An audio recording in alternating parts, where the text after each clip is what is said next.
This is my unboxing and first look of the brand new 2022 LG C2. This is the 48-inch OLED EVO. It's absolutely gorgeous. Don't forget to hit the red button to subscribe and give this video a thumbs up and click the notification bell to get my next video first. Is it really a year since we unboxed the LG C1? Well, I guess it is.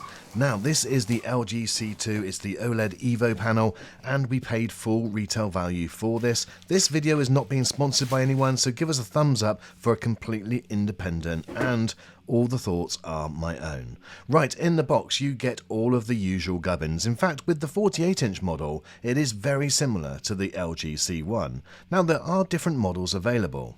The C2, 55, 65 and 77-inch all support the narrower middle stand, and also the back is different with all of the connections on the side. The 83-inch version is very similar to the 48 with the wider stand and a similar back. And finally you have the 42-inch version which has got its own feet and again a unique back. There aren't really many changes to what comes within the box. You've got the remote obviously, but you do get this new IR blaster, and I'll tell you a little bit what that does in a second. Now, the stand that I've got is the darker metal, the more gunmetal. Now, that is decided by the code of the TV. If you want to know more about that, then leave a comment and I'll answer that for you. And this is it against the slightly lighter stand so that you can see the difference, and that's the 55-inch version in the background. Okay, let's get this TV out of the box, put it down back onto the polystyrene so it's all protected, and I recommend that you just undo the bottom of the actual packaging and then slide the TV stand into position and then screw up the 4 screws, and then before you know it you're almost ready to turn this thing on. But let's just spend a couple of moments and bask in the glory of this incredible TV. It really is. I love these TVs. They are really brilliant. Don't forget, by the way, guys, there is a film on the back, and by not removing that, it may have some impact, I don't know, to heat or something, but it is there on the back. Unfortunately, this year, the power cable is still fixed, and the cable management is still pretty minimal. The VESA mount on this TV is 30 centimeters by 20 centimeters, so it will fit most universal mounts. And as you can see, you've got one HDMI 4K at 120 facing backwards, 2 USB, and the remainder of those HDMI 4K 120, yes, that's 3 others, 4K at 120 are all on the side. So again, no real changes to last year. Now, the thickness of these TVs are something just to behold. It's around 4.5mm in thickness at the top, and around 44.75mm is the thickest point. So for those of you wall mounting it, this is going to be thicker than the Gallery series, but as you can see, 4.75 centimeters is not far off the wall if you are going to put it on a wall mount. One thing to bear in mind, as with last year, is that there's almost no room at all to put a soundbar in front of this TV. So if you are a soundbar fan, you're going to have to relocate that or the TV somewhere else. Now, as the C2 is a lot smarter this year, it also has a lot more sensors in that LED at the front in the middle. So it's about twice the size, but it's still very narrow and not really noticeable. Now there's just one final job, and that is to remove the cellophane from the front, and then, folks, we are almost ready to turn this thing on. Now, the new version of WebOS seems to work brilliantly. The setup process is very similar to previous years. First of all, you connect the remote control, choose whether you want to set up via the TV or via a mobile device. I always choose the TV just because I like to see the actual process going through. You'll then have to accept some terms and conditions, and I recommend that you've already turned on and connected all of your devices to the TV, because then it will automatically find them and set up the controller to control them. It's very straightforward, it's completely seamless. Now, you do get the familiar AI functions with AI Picture Pro and AI Sound Pro. One thing I did notice is Sound Pro seemed an awful lot louder.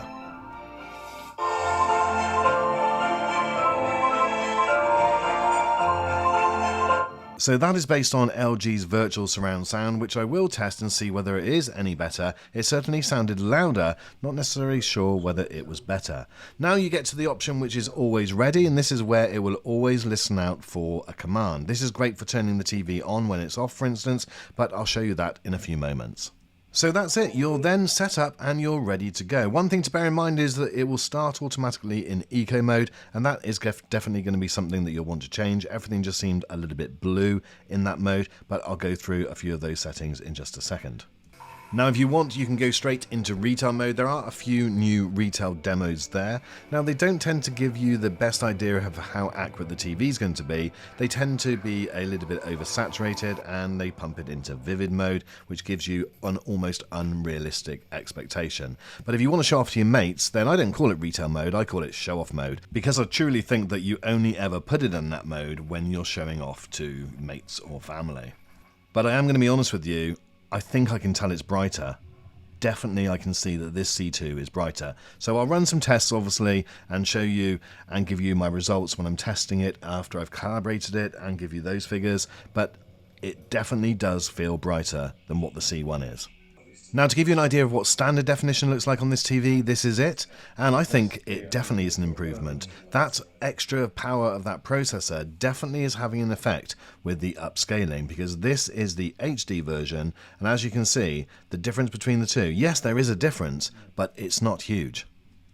Now whereas the WebOS in the previous C1 was completely new from the previous C10, this on the C2 is just an improvement. It looks very similar, it's got very much the similar type of layout, but it does feel a lot snappier, it feels like everything is moving quicker, and that the processing power of the extra processor is definitely noticeable.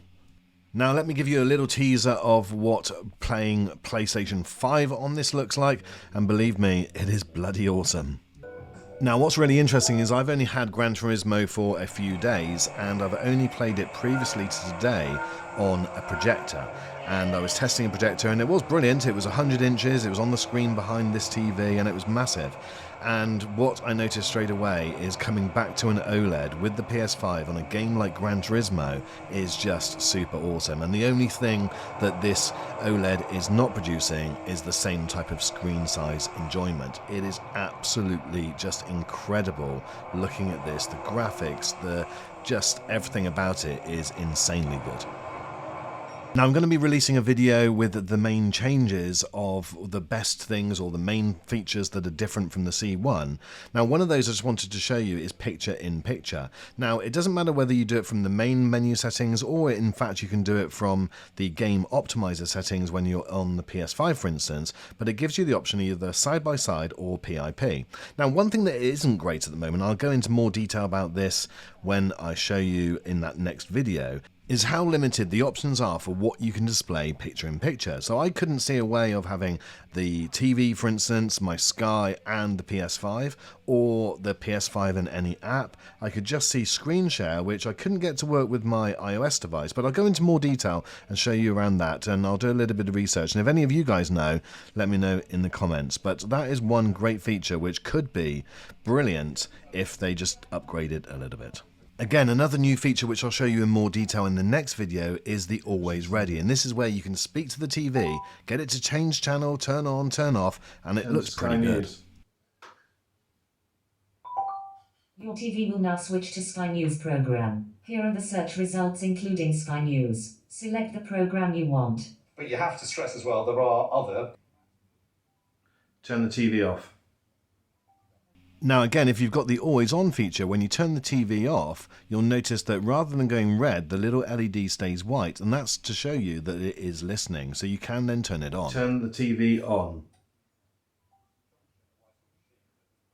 So I think that this is a really good accessibility feature, and it could help a lot of people, but I'll go over that in a lot more detail in the next video.